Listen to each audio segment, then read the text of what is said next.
Buzz. Le Buzz Bourgogne-Franche-Comté. Fréquence Plus met la lumière sur vous qui faites vibrer la région. Fréquence Plus. Lumière sur le festival Les Rugissantes au Creusot en Saône-et-Loire. Ce festival des arts de rue se passera du 11 au 13 juillet. Les artistes prennent les clés de la ville, le temps de 3 jours pour nous inviter à ouvrir les portes d'un autre monde imaginaire ou réel. C'est vous qui voyez. 3 jours où vous serez transportés et émerveillés. Mais celui qui va commencer à nous mettre dans l'ambiance, c'est Philippe Berthaud, directeur artistique du festival Les Rugissantes. Bonjour Philippe. Bonjour Emma. Cette année, les Rugissantes deviennent les Rougissantes. Le fil rouge, c'est le cas de le dire, c'est la couleur rouge. Pourquoi ? Et oui, effectivement, cette année, on va travailler sur la couleur rouge. Pourquoi ? Parce que la couleur rouge, c'est celle du théâtre, c'est celle de l'amour, c'est celle aussi de la passion, de l'engagement, mais c'est aussi en même temps celle de la révolte. C'est une couleur, en tout cas, qui ne nous laisse pas indifférents, mais qui finalement est assez simple à lire. En fait, ce fil rouge va être déployé sur tout le week-end, et en particulier le vendredi soir, avec toute une soirée qui va être à la fois participative avec le public et aussi qui va faire office d'ouverture du festival. Elle va être participative dans quel sens ? Alors en fait, c'est un projet qui est mis en œuvre par une compagnie normande qui s'appelle la compagnie Les Plastiqueurs.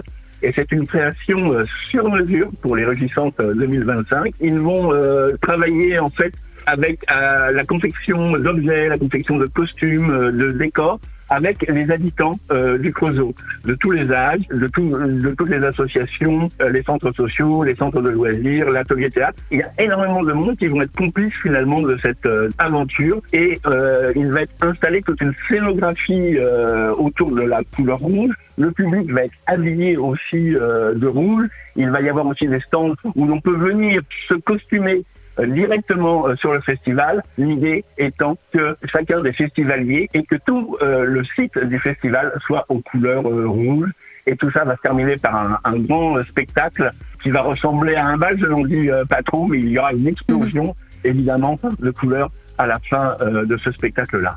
Eh ben ça promet. Et à part cette soirée rouge, quel genre de spectacle on pourra voir dans les rues du Creusot tout au long de ce week-end du 11 au 13 juillet ? Alors vous allez voir les spectacles pluridisciplinaires, c'est très éclectique, c'est très familial. Il y aura du théâtre de rue dans la plus pure tradition avec la compagnie Déracine et moi. Il y aura aussi la famille Goldini par exemple, il est tout seul sur scène sur le thème de la crise économique, donc en plus c'est vraiment d'actualité et c'est vraiment très très très très bien fait. Un peu un ovni dans le théâtre de rue avec Valentin Villas qui lui va proposer un show assez incroyable. Il va pasticher en fait 60 années de prise de parole médiatique comme un playback en fait qui va être plus vrai que nature.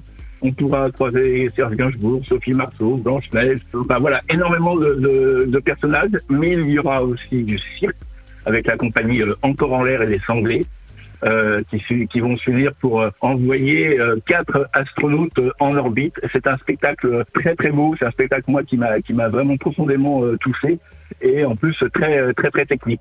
Il y aura aussi toujours dans le cirque la compagnie Marcel et ses drôles de femmes qui vont jouer aussi le samedi soir et le dimanche soir. Et puis il y aura surtout une très très grande déambulation qui va aussi être présente le samedi soir. J'ai envie de dire que c'est une déambulation un peu XXL. Il va y avoir avec la compagnie en fait Hoche qui va être menée par un troupeau de très très belles et grandes girafes rouges. Oh. Ça va être un jeu de rencontre entre le monde du cirque et puis le monde lyrique. Et comment vous avez sélectionné tous ces artistes et toutes ces troupes ? C'est un travail de longue haleine. En fait, je suis, moi, toutes ces compagnies depuis des dizaines d'années.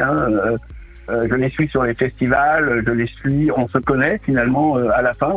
Et ça crée des liens. Et je m'intéresse toujours au projet de leur création pour voir effectivement comment cela peut s'intégrer dans la philosophie du festival, de voir comment on peut travailler des projets participatifs avec la population. C'est pour moi un credo qui est très très important, de faire en sorte que tout le monde puisse s'approprier l'acte artistique d'une compagnie et finalement aussi les retrouver et pouvoir même jouer dans un spectacle au moment du festival. Eh bien, ça va rugir les 11, 12 et 13 juillet du côté du Creusot avec le festival Les Rugissantes. N'oubliez pas votre tenue rouge pour vendredi soir, le vendredi 11. Merci beaucoup Philippe Berthaud, directeur artistique du festival. Merci Emma et à très bientôt. C'était le Buzz Bourgogne-Franche-Comté. Fréquence Plus met la lumière sur vous, qui faites vibrer la région. Fréquence Plus.